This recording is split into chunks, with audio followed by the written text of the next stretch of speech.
So hello everyone, welcome back to our YouTube classes The Astute Tutelage।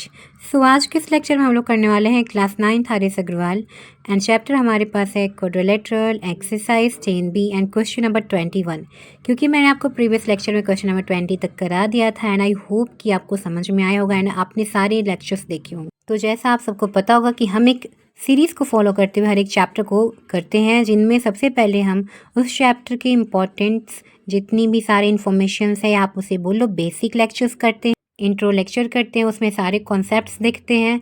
Then हम करते हैं theorems या फिर इम्पॉर्टेंट फार्मूले, देन उसके प्रूफ्स भी देखते हैं, देन करते हैं एग्जाम्पल के क्वेश्चन, देन करते हैं एक्सरसाइज के क्वेश्चन।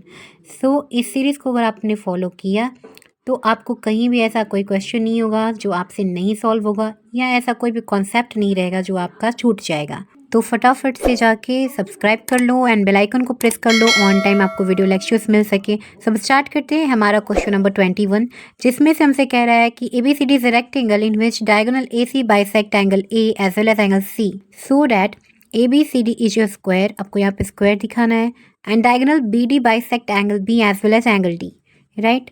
तो देखिए इसे कैसे सॉल्व करते हैं। तो यहाँ पे हमें गिवन है कि ABCD एक रेक्टेंगल है एंड जो इसका AC डायगोनल है वो बाइसेक्ट कर रहा है एंगल A और एंगल C को भी। तो हमें प्रूफ करना है कि ABCD एक स्क्वायर है एंड डायगोनल BD बाइसेक्ट करता है एंगल B को भी एंड एंगल D को भी। तो ये हमें प्रूफ करना है, तो आपको ये गिवन टू प्रूफ लिखना होगा, राइट। इसके बाद हम लोग लिखेंगे प्रूफ। तो जब यहाँ पे हम लोग आएंगे तो देखेंगे कि ये जो हमारा था ये एंगल, इसे इसने जब बाइसेक्ट किया तो ये दो इक्वल पार्ट्स में डिवाइड हो गया, 1 and 2 एंड ये वाला 3 and 4 में हो गया। तो यहाँ पे हम लोग लिखेंगे प्रूफ में कि ABCD क्या है, ABCD इज ए पैरेललोग्राम, क्योंकि रेक्टेंगल क्या भी होता है एक पैरेललोग्राम, इसलिए यहाँ पे क्या हो जाएगा AB पैरेलल हो जाएगा CD के एंड यहाँ पे जो AC होगा इज ट्रांसवर्सल।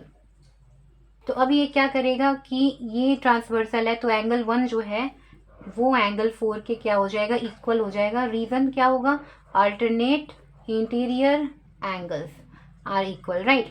एंड यहाँ पे हमें दिया हुआ है कि एंगल ए बाइसेक्ट हो रहा है किससे, AC डायगोनल से। तो हम लोग यहाँ पे लिख सकते हैं कि angle 1 is equal to angle 2, क्योंकि AC bisect angle A, right. तो यहाँ पे हमने लिख लिया।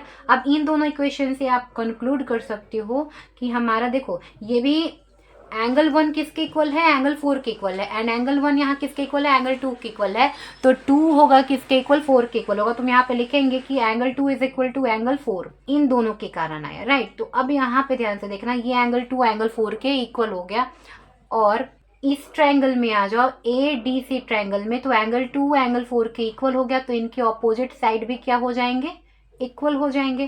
तो हम लिखेंगे कि एंगल 2 के ऑपोजिट साइड क्या है, DC है एंड एंगल 4 का ऑपोजिट साइड क्या है, DA है। तो ये दोनों भी इक्वल हो जाएंगे। तो आप लिखोगे side opposite to equal angle are equal, sides opposite to equal angles are equal. यहाँ पे हमने ये रीज़न दे दिया, करेक्ट।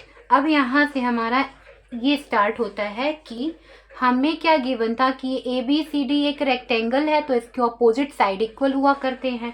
तो यहाँ पे लिखेंगे, तो अब यहाँ पे लिखेंगे कि जो हमारा DA साइड है वो किसके इक्वल था, CB के इक्वल था। क्यों, तो ऑपोजिट साइड ऑफ क्या था, यहाँ पे आप डालोगे ऑपोजिट साइड किसका है, रेक्टेंगल का है। यहाँ पे ध्यान से देखना, ये जो DA है ये CD के इक्वल है और यही DA किसके इक्वल है, CB के इक्वल है। तो इन दोनों से हमें क्या कंक्लूड होता है, क्या मिलता है कि जो हमारा BC है वो किसके इक्वल हो गया, जो CB है वो DC के इक्वल हो गया। CB किसके इक्वल हो गया, DC के इक्वल हो गया। एंड एक और चीज़ यहाँ पे ध्यान देना कि यहाँ पे जो DC था वो किसके इक्वल था, AB के इक्वल था। क्यों, क्योंकि ABCD क्या था, रेक्टेंगल था और इसके ऑपोजिट साइड क्या होते हैं, इक्वल हुआ करते हैं। तो यहाँ पे जो DC था AB के इक्वल था रेक्टेंगल के कारण। और यहाँ से अब हम इन दोनों से कंक्लूड करेंगे तो आप इन तीनों से लिख सकते हो कि हमारे पास यहाँ मिलता है कि AB किसके इक्वल है, DC के इक्वल है एंड DC किसके इक्वल है, CB के इक्वल है एंड CB किसके इक्वल है, DA के इक्वल है। सो चारों साइड इक्वल हो गए। देन हम बोल सकते हैं, यहाँ पे हम लोग लिखेंगे कि A B D C C B D A सब इक्वल हैं, इसलिए ये क्या बन गया, ए बी सी डी क्या बन गया, ए जी स्क्वायर, क्योंकि स्क्वायर का चारों साइड क्या होता है, इक्वल होता है, तो ये क्या बन गया, स्क्वायर बन गया। अब यहाँ पे ध्यान से देखना है कि जब ये स्क्वायर बन गया तो हमारा जो फर्स्ट पार्ट था हम लोग इसे लिख सकते हैं, हेंस फर्स्ट पार्ट क्या हो गया, प्रूव हो गया, हेंस प्रूव्ड। अब हमारे पास सेकंड पार्ट क्या है, डायगोनल बाइसेक्ट।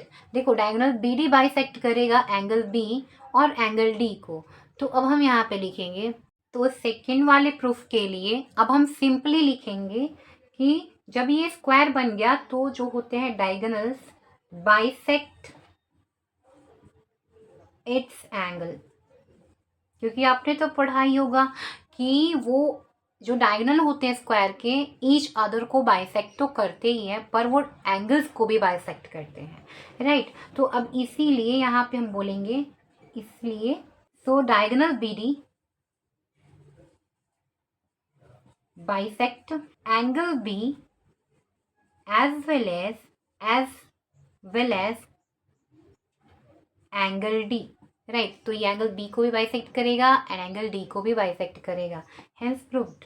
क्योंकि ये जो डायगोनल्स होते हैं वो ऑपोजिट एंगल्स को क्या कर देते हैं, बाइसेक्ट कर देते हैं, किसके डायगोनल, स्क्वायर के डायगोनल। तो आई होप कि आपको समझ में आया होगा। So thanks for watching, keep learning with DSTU tutorial as.